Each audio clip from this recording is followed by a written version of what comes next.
1절에서 5절 우리 함께 교독하고 힘 찬양대 찬양해 주시겠습니다. 성도를 섬기는 일에 대하여는 내가 너희에게 쓸 필요가 없나니 이는 내가 너희의 원함을 암이라. 내가 너희를 위하여 마게도냐인들에게 아가야에서는 1년 전부터 준비하였던 것을 자랑하였는데 과연 너희의 열심이 풍많은 사람들을 분발하게 하였느니라. 그런데 이 형제들을 보낸 것은 이 일에 너희를 위한 우리의 자랑이 헛되지 않고 내가 말한 것 같이 준비하게 하려 함이라. 온 마게도냐인들이 나와 함께 가서 너희가 준비하지 아니한 것을 보면 너희는 고사하고 우리가 이 믿던 것에 부끄러움을 당할까 두려워하노라. 같이 봅니다. 그러므로 내가 이 형제들로 먼저 너희에게 가서 너희가 전에 약속한 연보를 미리 준비하게 하도록 권면하는 것이 필요한 줄 생각하였느니 이렇게 준비하여야 참 연보답고 억지가 아니니라. 아멘. 제가 지금 이렇게 하고 있는데 보이지는 않지만 투명한 유리에 물이 반이나 이렇게 차 있으면 이런 분들이 있대요. 아이고 물이 반밖에 없네. 그런가 하면 아이고 물이 아직도 반이나 남았네. 왜 그러는가? 자기의 보는 가치관, 자기가 보는 눈에 따라서 반이나 남았네 하기도 하고 반밖에 없다고도 한다고 그래요. 우리 인생도요. 우리 교회 3부 예배 때는 대체적으로 연세가 지긋한 분들이 계시는데 아이고 나는 참 이제는 쓸모가 없다 이렇게 생각하는 분들이 있대요. 왜요? 나이 들었다고. 그런데요 그렇지 않은 분들도 있대요.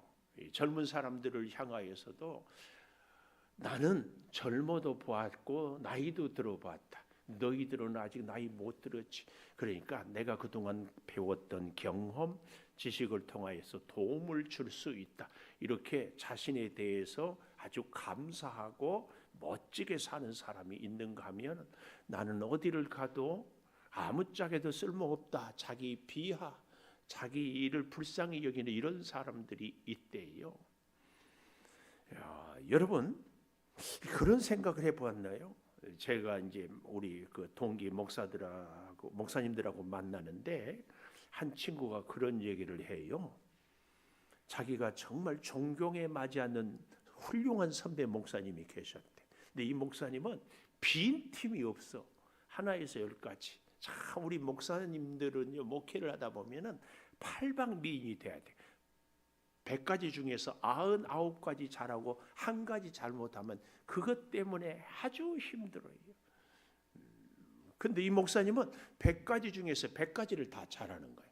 인간 관계나 사람들을 대할 뿐만 아니라 말씀이나 영적 생활이나 여러 가지를 다 잘해요. 그래서 얼마나 존경을 받는지. 또 성격도 깐깐하고 빈틈도 없고 아주 냉철해요. 그래서 우리 사람들이요 대부분 마음이 따뜻하면 끊고 맺는 것을 못하는데 이분은 이것까지 잘해요. 그래서요 후배 목사님들이 이 목사님을 다 존경해. 그런데 가까이 하기에는 너무 먼 당신. 그런 얘기 들어봤어요? 가까이 하기에는 너무 먼 당신. 훌륭하기는 하는데 가까이 할 수가 없어. 근데 이분이요 나이가 지나면서 세상에 바뀌어 굉장히 마음이 따뜻하고 후배들을 보면은 노회 때나 찾아가서 악수하고 그동안 잘 지냈냐고 마음이 아주 온화해졌어요. 그래서 처음에는 머뭇머뭇하다가 어떤 기회가 돼서 후배 목사님들이 여쭈어서 목사님 그렇게 깐깐하고 빈틈없게 막 철저하더니 왜 이렇게 변했어요? 혹시 그런 계기가 있어요? 그랬더니 오늘 이 고린도후서 9장 1절에서 5절 이 말씀을 보고 자기 삶을 바꾸었다고 그래. 깜짝 놀랐어요. 여러분 우리 인생도요 내 인생을 바꾸는 한마디 성경 구절 혹은 내 인생에 힘을 주는 한 곡의 찬송이 혹시 있는가? 내 평생 인생 찬송, 인생 성경 구절이 있는가? 제가 죄송스럽지만 여쭙고 싶어요. 힘들고 어려울 때도 그 말씀, 내가 앞이 보이지 않을 때도 그 찬송, 이렇게 하면은 얼마나 좋을까. 근데요, 기왕에 여러분 성경을 읽고 예수님을 믿으면 내 기질이 바뀐다, 안 바뀐다? 바뀐다. 근데 안 바뀝니다. 안 바뀌어. 저같이 다혈질인 사람은요, 예수를 믿는다고 해가지고 소심해지거나 소심한 사람이 다혈질로 바뀌거나, 기질은 바뀌지 않아요.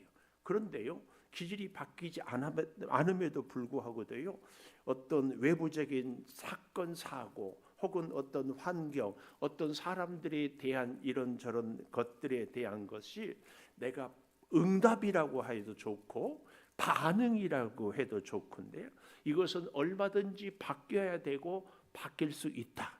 그러니까 원래 나의 기질, 다혈질, 혈액형 이런 것들은 바뀔 수 없지만, 전에는 누가 뭐라 하면 같이 발끈했었는데 예수를 믿고 은혜를 받고 나면 발끈한 것들이 조용히 참고 인내하고 기다려줬어요.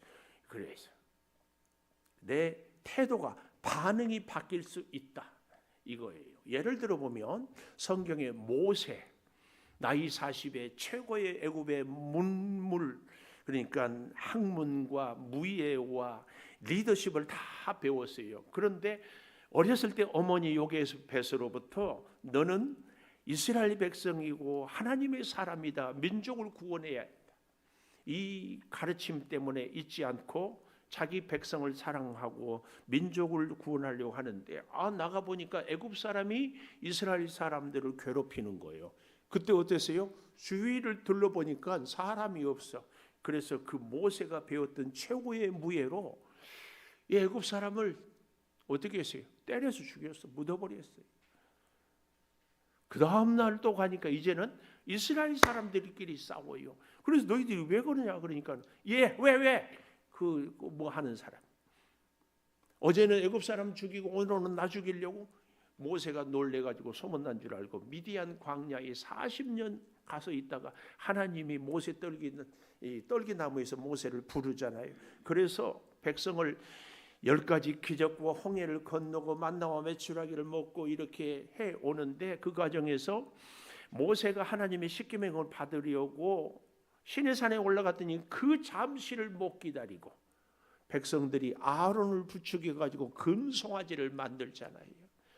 그러니까 모세가 내려와서 너무나 기가 막혀서 분통이 터지는데 어떻게 합니까? 돌비를 집어 던져요. 이런 거 보면은 여전히 모세는 혈기가 남아 있는 거예요. 그리고 다시 모세가 하나님 앞에 가서 기도하면서 뭐라고 그래요? 하나님 용서해 주십시오.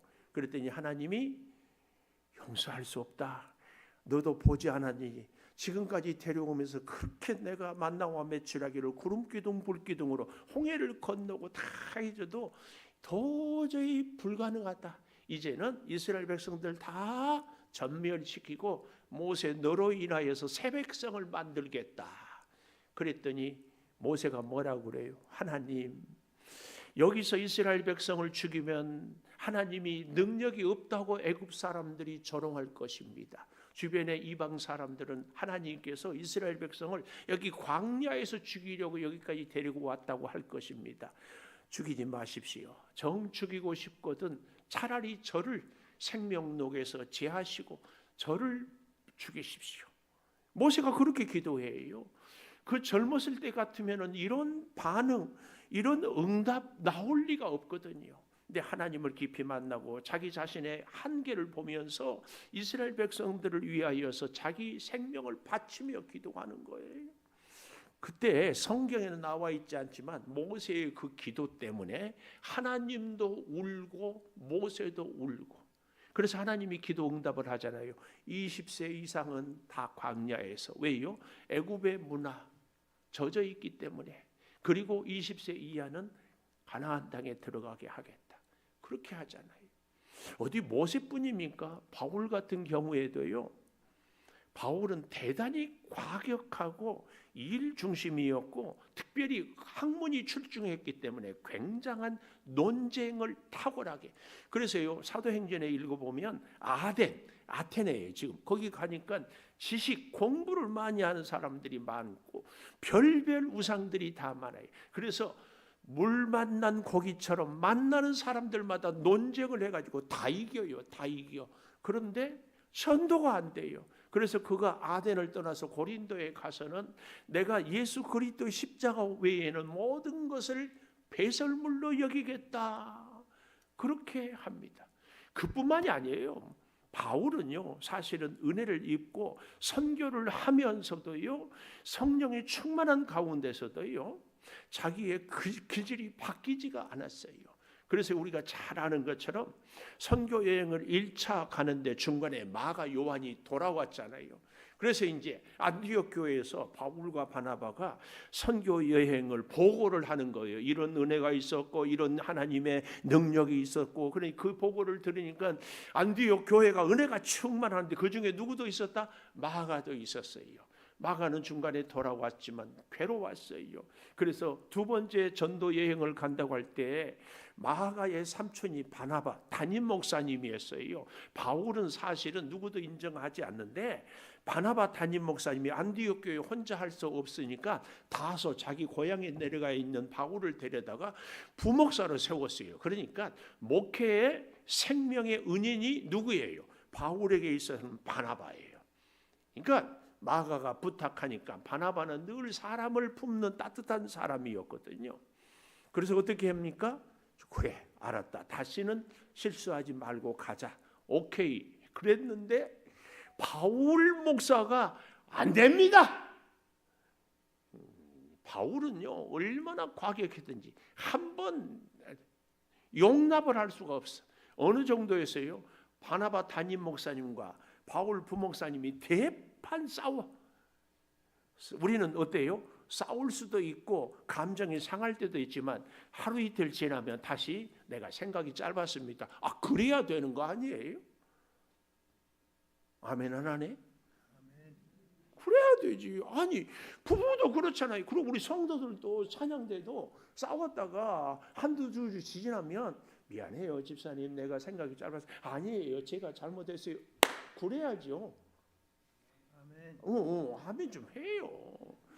그런데 바울은 끝까지. 그래서 어떻게 돼요?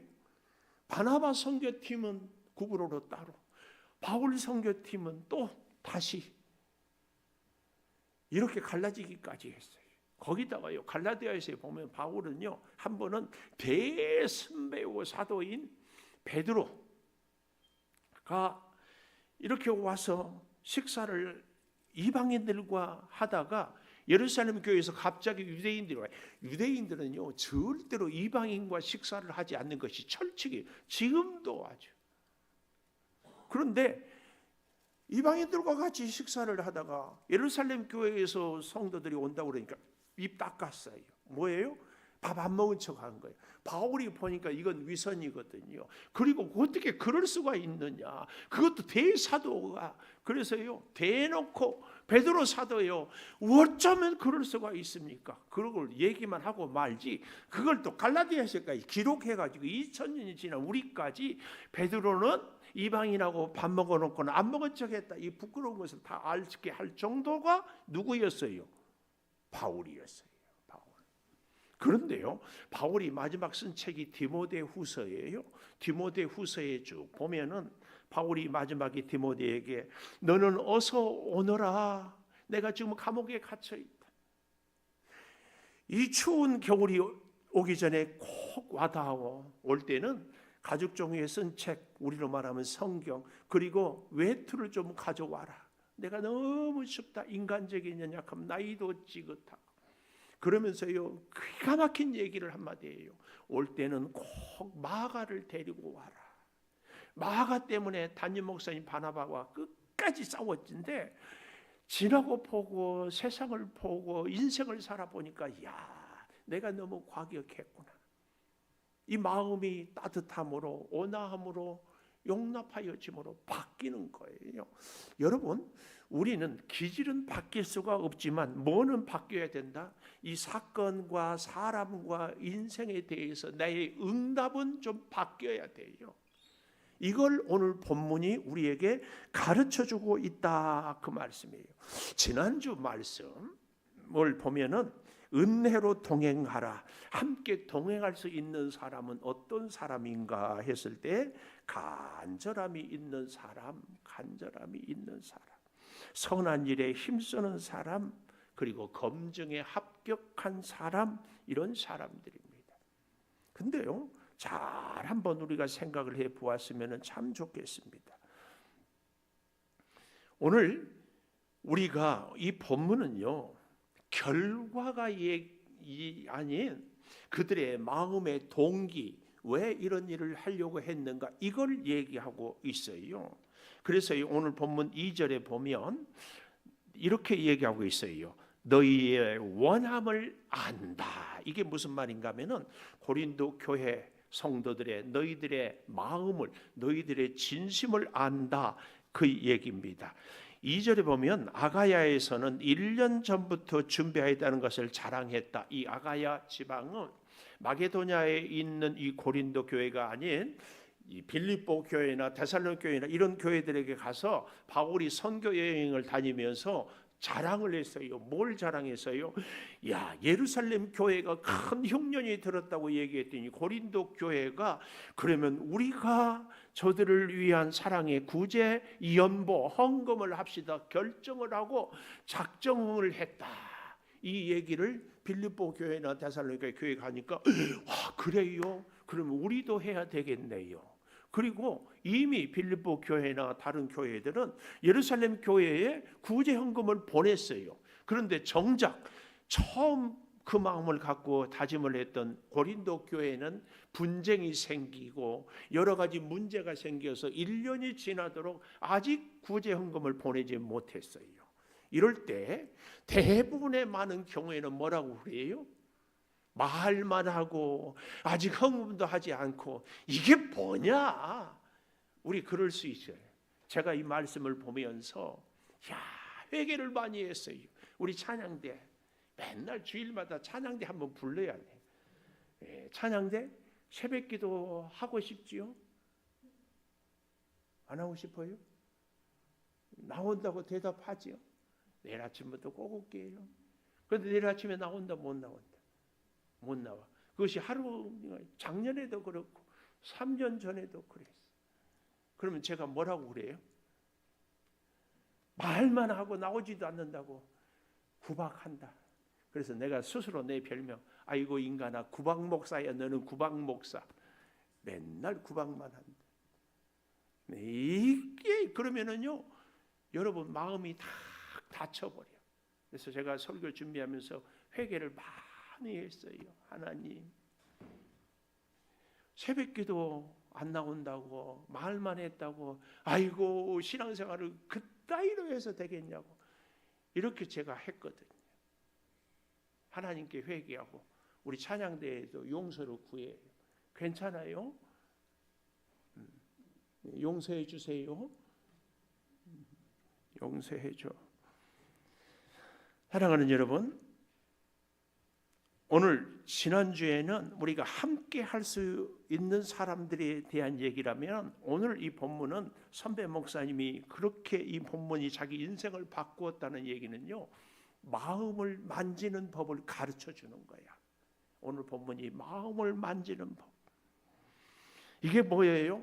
고린도 교회가 지금 결과는 구제헌금을 보내지 않았어요. 1년 전에 작정해 놓고 이게 뭐냐? 우리는 흔히 이런 사람들 보고 말만 번지르르 하고 하는 것은 없다. 그러고 막 손가락질하고 뒤에서 뒷담화하고 아이고 가까이 하기도 저 인간 막 그러잖아요.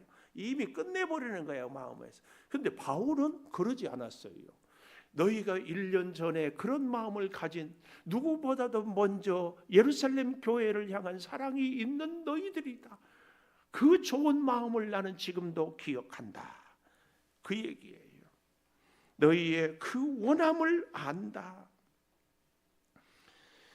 오히려 1년 전에 예루살렘 교회를 얘기했더니 너희들이 아멘입니다. 좋습니다. 아름다운 일에 동참하겠습니다. 여러분의 그런 마음을 나는 알고 있다. 결과를 갖고 비난하는 것이 아니라 처음에 가졌던 그 마음을 다시 기억하는 겁니다. 제가 개인적으로 야구를 할 줄은 모르는데 야구를 굉장히 좋아합니다. 보는 야구. 여러분 중에도 그럴 줄. 그리고 야구가 끝나면 그 다음에 배구를 좋아합니다. 제가 개인적으로 응원하는 팀이 현대캐피탈이라고 있어요. 그 이제 그렇게 된 게 옛날에 맨날 삼성한테 지고 그러니까 불쌍해서 그러는데 그 이후로 그 최태용이라는 감독이 있었는데 그분이 암에 걸렸다가 암물투병해서 이기고 했어요. 그래서 저는 항상 인생이 멋진 사람이 스토리가 있는 사람. 죽을 병 혹은 큰 사업의 부도 정말 망가졌는데 다시 재기한 인생들이 너무 멋져요. 오늘 저도 여러분도 그렇게 되기를 축복합니다. 아니 곤란을 빠지라는 일부러 빠지라는 얘기는 아니고 그러나 그 어려운 위기 가운데 하나님이 반드시 건져줄 그 하나님을 끝까지 붙잡는 게 이게 중요하거든요.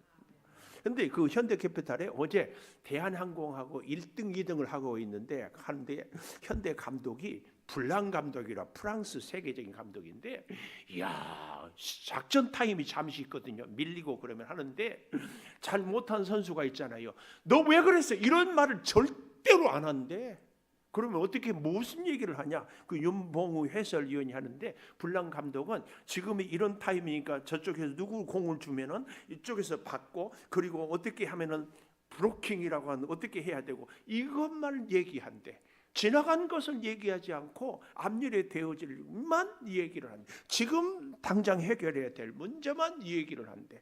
어우, 내가 그 해설을 보고 은혜를 받았어요. 우리는 어때요? 내 인생에 대해서 주변에 만나는 사람들에 대해서 자꾸 과거에 매어가지고 자꾸 나는 쓸모없어. 아니 저 사람은 저러니까 문제야. 자꾸 이러고만 끝내잖아요. 근데 그게 아니라 지금. 바울은 그래서요. 오늘 우리가 마음을 연결하고 마음을 만지는 그래서 우리가 살아가야 될 인생의 중요한 인생의 터닝 포인트는 마음을 만져주는 너희의 원함을 안다 그 말씀이에요. 우리가요 명절에 이 명절 우리 찬양대 이제 요리를 하잖아요. 그런데 요리를 하는데 참 일부 예배 때 이 설교를 하는데 제가 마음이 참 무거웠어요. 부부가 있는데 우리 어떤 권사님은 그냥 한 2, 3년 전에 돌아가셨어 남편이. 근데 이런 분을 앞에 놓고 이런 설교하기가 참 마음이 무거운데 그래도 뭐 어쩔 수 없어요.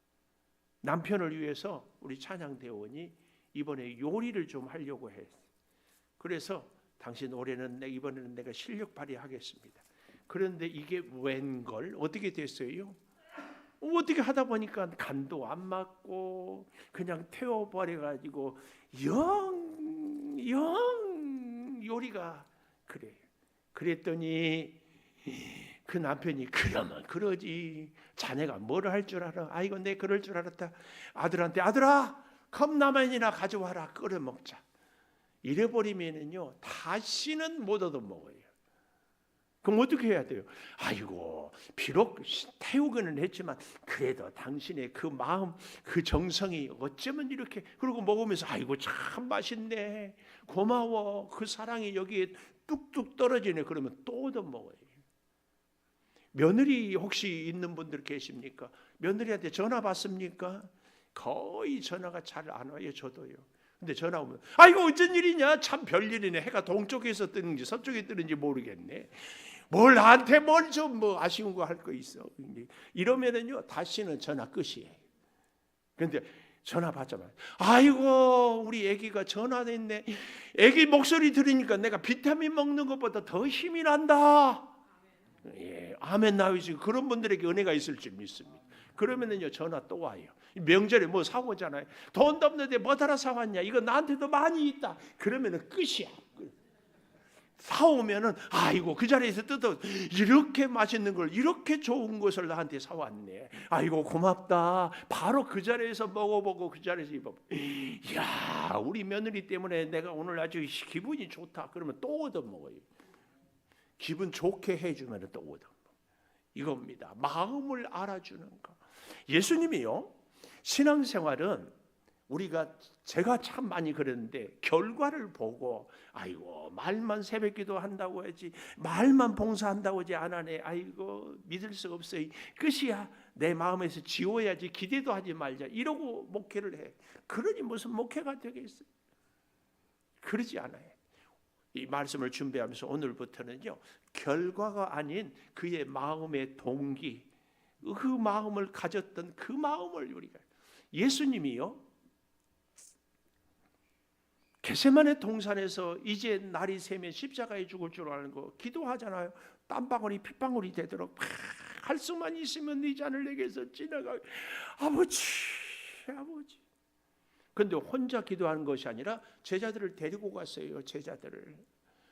얘들아 나는 조금 더 갈 테니까 그 거리를요 돌 던질 만큼이라고 이런 표현을 성경에 해요. 근데 이건 다른 말로 얘기해 보면 제자들을 향하여서 내가 대신 돌 맞겠다 그런 영적인 의미도 있어요. 그래서 가서 기도하는데 기도하다가 또 와서 보니까 제자들이 뭐 하고 있었다? 기도하고 있었다? 자고 있었어. 애들을 깨워. 얘들아 같이 기도하자. 기도해야만 돼. 기도 안 하면 안 돼. 그래도 계속 또 못 일어나. 한 번 깨우고 두 번 깨우고 세 번째 와서까지 안 돼. 그때 예수님이 했던 유명한 말씀이 있습니다. 뭐라고 했어요? 미안해요. 그래서 제가 질문하는 것은 이제 이럴 때 다시 한번 생각하면 기억. 마음은 원이로되 육신이 약한구나. 예수님이 그랬어요. 이 말은 무슨 말씀인 줄 아십니까? 너희들이 기도하기를 원하구나. 그런데 몸이 약해서 기도를 못하구나. 워낙 피곤해서 기도를 못하구나. 기도도 못하고 이것들이 그런 게 무슨 제자냐. 이 결과를 갖고 얘기를 하지 않고 아이고 너희들도 기도하고 싶은데 약해서 기도가 안 되는구나.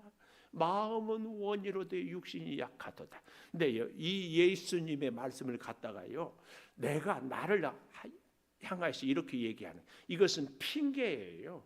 이것은 변명이에요. 내가 나를 향해서 이렇게 얘기하면 안 돼요. 예수님이 마음은 원이로도 육신이 약하도다. 이것은요 은혜예요. 은혜. 그러나 나는 나에 대해서 내가 마음은 원한데 육신이 약합니다. 이렇게 얘기하면 핑계예요. 조금 더 다른 관점으로 볼까요? 집에서 애가 시험을 앞두고 엄마 내일 새벽 5시에 깨워줘요. 그래서 깨웠어. 애들이 일어나는 애들도 있지만 못 일어나. 잠을 못 이겨. 그러다가 결국은 7시에 일어나. 엄마 왜 안 깨웠어? 놈의 새끼. 내가 깨웠는데 네가 안 일어났잖아. 내가 너 그럴 줄 알았다. 그런 애가 무슨 공부가 되겠냐? 아이고 내가 참 너를 낳고 미역국 먹은 게 창피하다. 이렇게 얘기까지 해버려. 그러면은요 애가 공부할 기분이 나겠어요?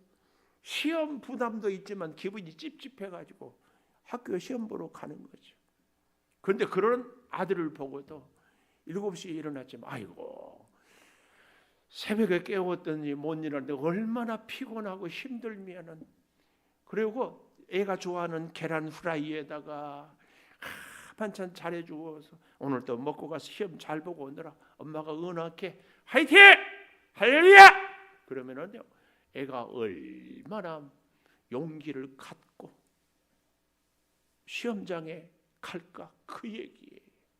오늘 사랑하는 여러분, 우리의 마음을 열어주는 이게요 우리 인생에 정말 놀라운 기적을 체험하게 됩니다.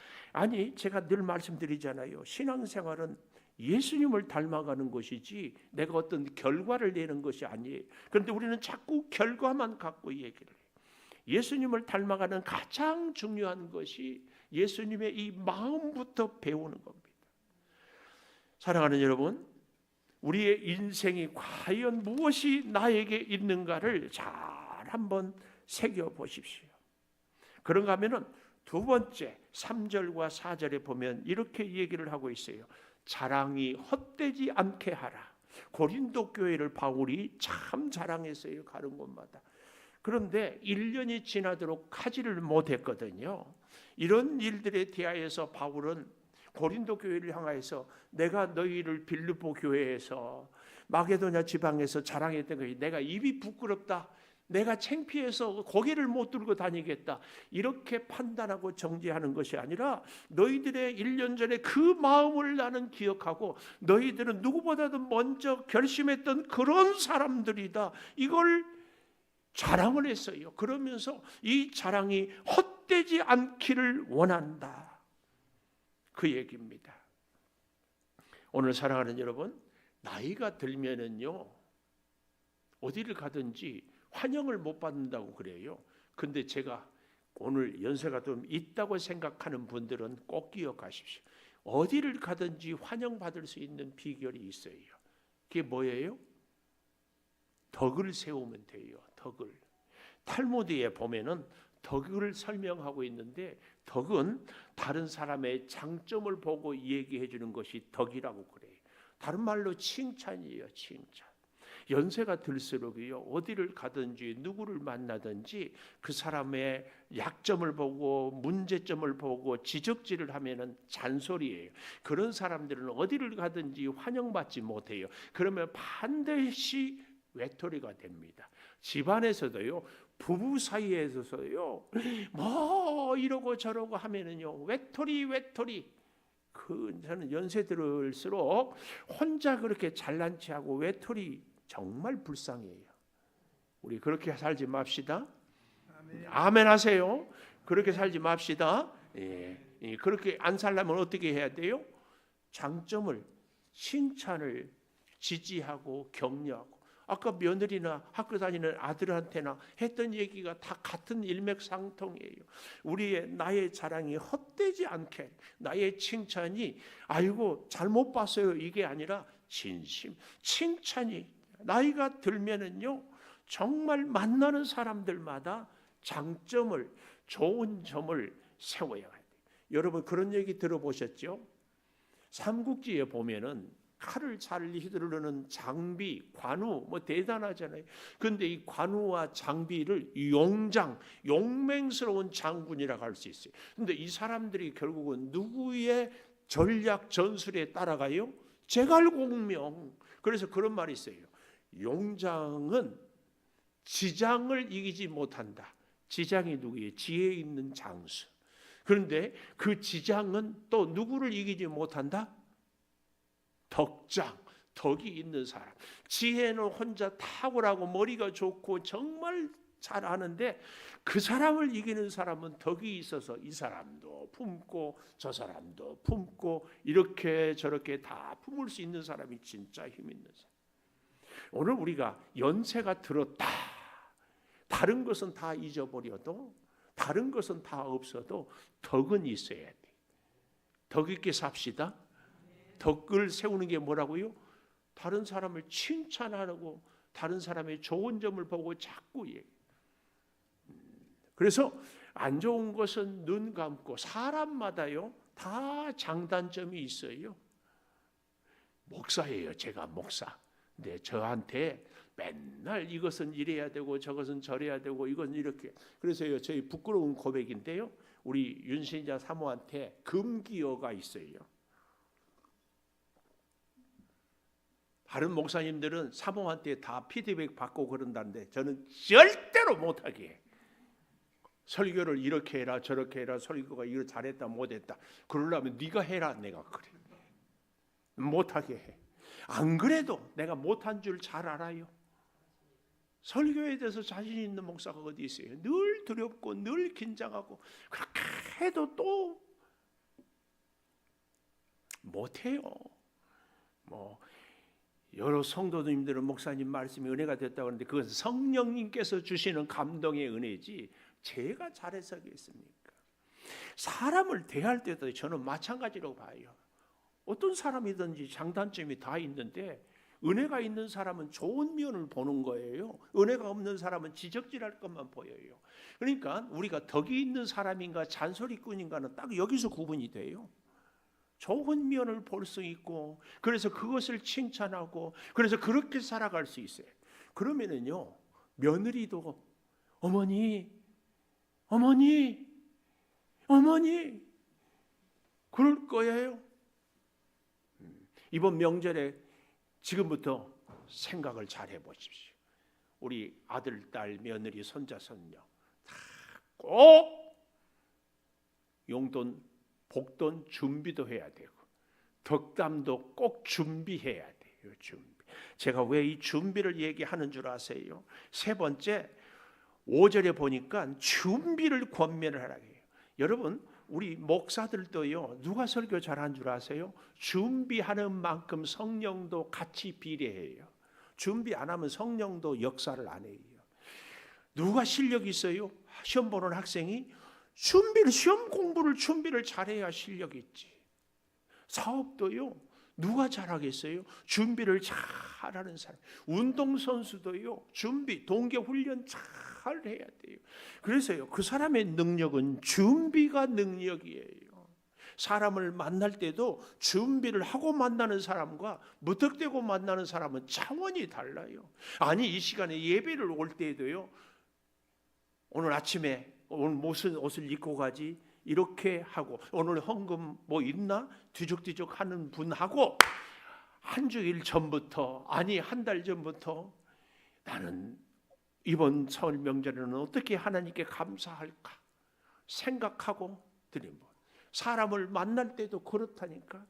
준비, 기도하고 옷차림도 상대에게 오늘 뭐가 필요할까, 내가 얻을 것만 생각하는 것이 아니고 어떻게 그를 도와줄 것인가 준비를 잘 하고, 준비할 때에 오늘 우리 인생이 놀랍게 관계가, 마음이 열려지게 됩니다. 열려지게 돼요. 사랑하는 여러분, 오늘 우리는요, 다시 한번 정리를 말씀을 기억해 보면 좋겠습니다. 오늘 저는 준비가 자랑이라고 하지 않았어요. 준비가 실력입니다. 준비가 은혜입니다. 준비가 능력입니다. 우리의 인생의 남은 여생, 그 사람의 결과가 아니라 동기를 잘 인정하고 칭찬해가며 사랑의 권면을 함께 할 수 있게 되기를 축복합니다. 사랑하는 여러분, 우리가 과연 어떻게 살아야 되겠습니까? 우리 인생에 고난이, 질병이 문제를 겪거든 이 고난으로 인하여서 또 다른 고난 당한 사람들을 위로하라고, 그들을 세우라고 하나님께서 나에게 이런 일을 겪게 하구나. 그래서 내가 만나는 사람들의 그 마음을 헤아려주고 마음과 마음이 열려질 수 있도록 덕을 세우는 칭찬과 함께 사랑의 권면을 할 수 있기를. 그래서 이번 설 명절에 우리 가정마다 마음이 열려지는 은혜가 있기를 축복합니다. 우리 왜 나만 겪는 고난이냐고 같이 찬송을 할 텐데, 주 예수 그리스도의 은혜와 아버지 하나님의 무한하신 사랑과 성령의 감동하심이 영원토록 함께 하시옵기를 간절히 축원하옵나이다. 아멘.